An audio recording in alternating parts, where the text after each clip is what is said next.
This episode is brought to you by Mortgage Workflow Partners and the Mastering Encompass series, both for users as well as administrators.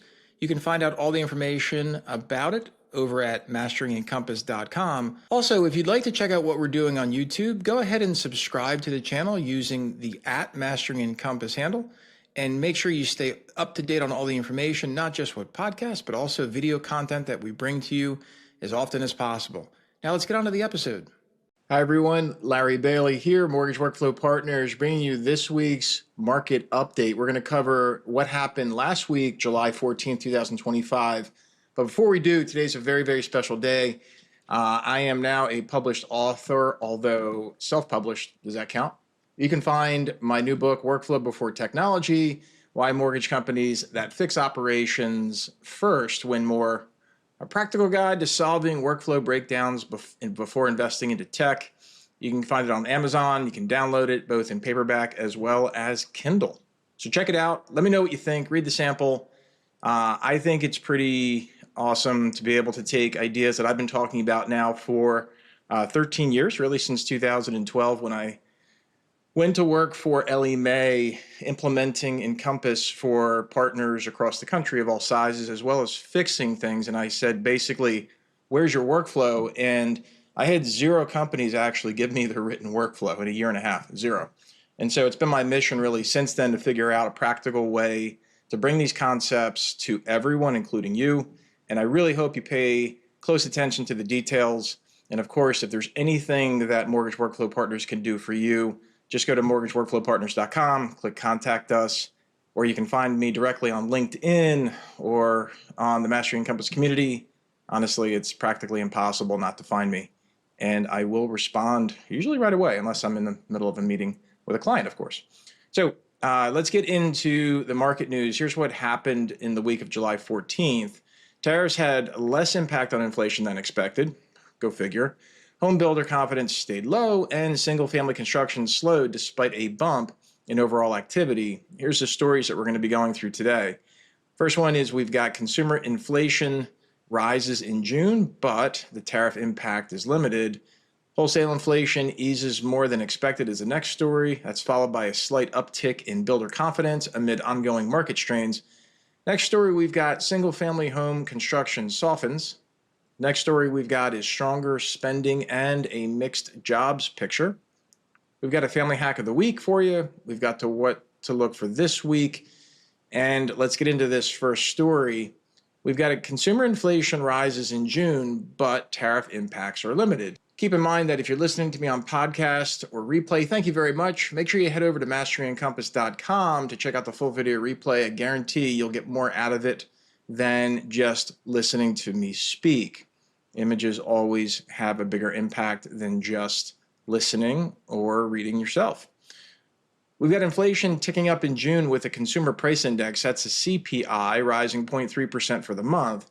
Compared to last year, prices are up 2.7%, which is a slight increase from the 2.4% we saw in May. This rise was mainly due to higher energy prices, which jumped 0.9%, and a modest 0.3% in food costs. The core inflation, that strips out the food and energy, which tend to be volatile, that rose 0.2% in June, which on a yearly basis, the core prices are up 2.9%, a slight increase from the annual pace of 2.8% we saw in May. Both readings came in just below expectations.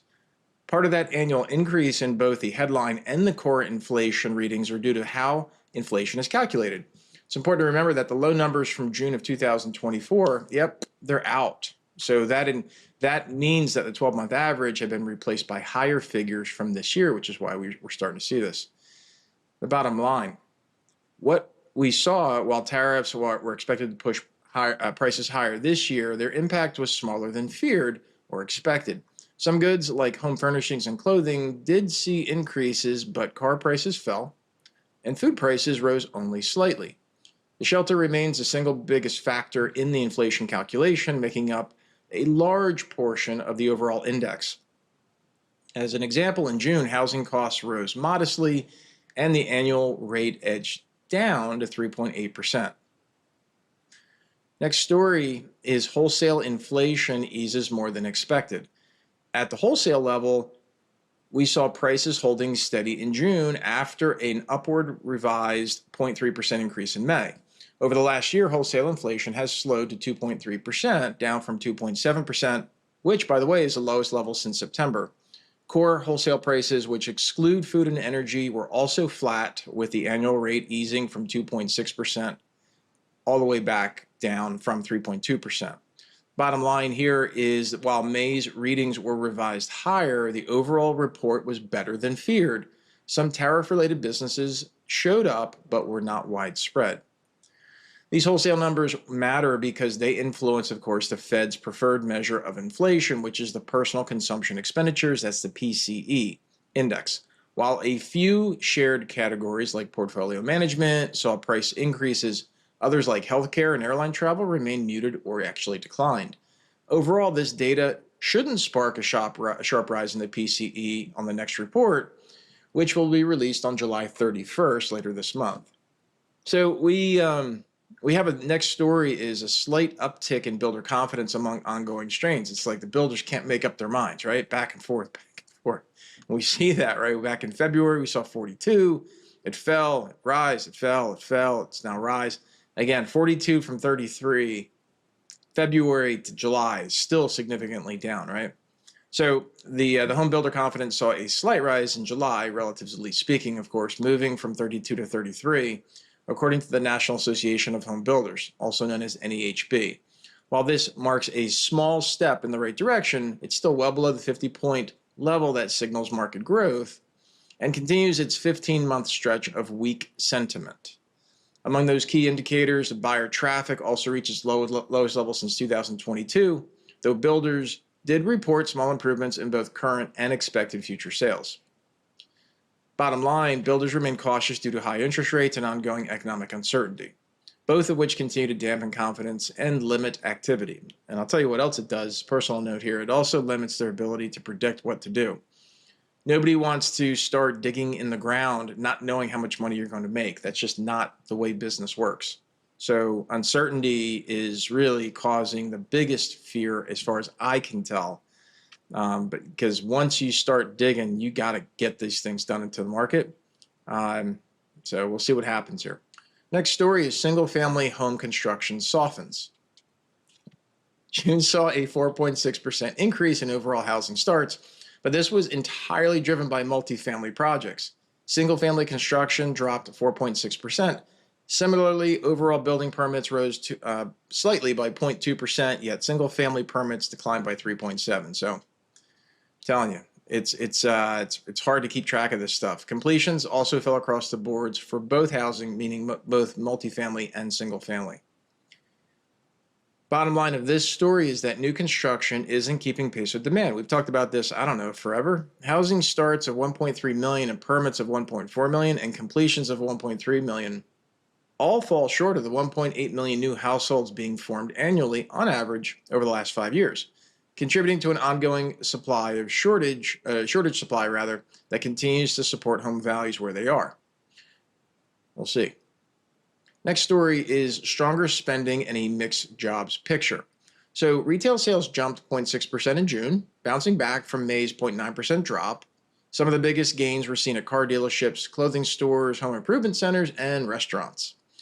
A key measure of retail sales known as the quote control group, close quote, which excludes categories like auto and gas and building materials and food services, that also beat forecasts with a 0.5% gain. Those May figures were revised lower.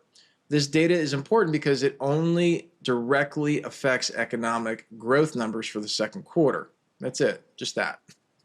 On the jobs front, new employment claims fell 221,000, which, by the way, is the lowest since April. However, the number of continuing claims rose slightly to 1.956 million. This figure has stayed above 1.9 million now for 8 straight weeks, suggesting many job seekers are struggling to find work quickly.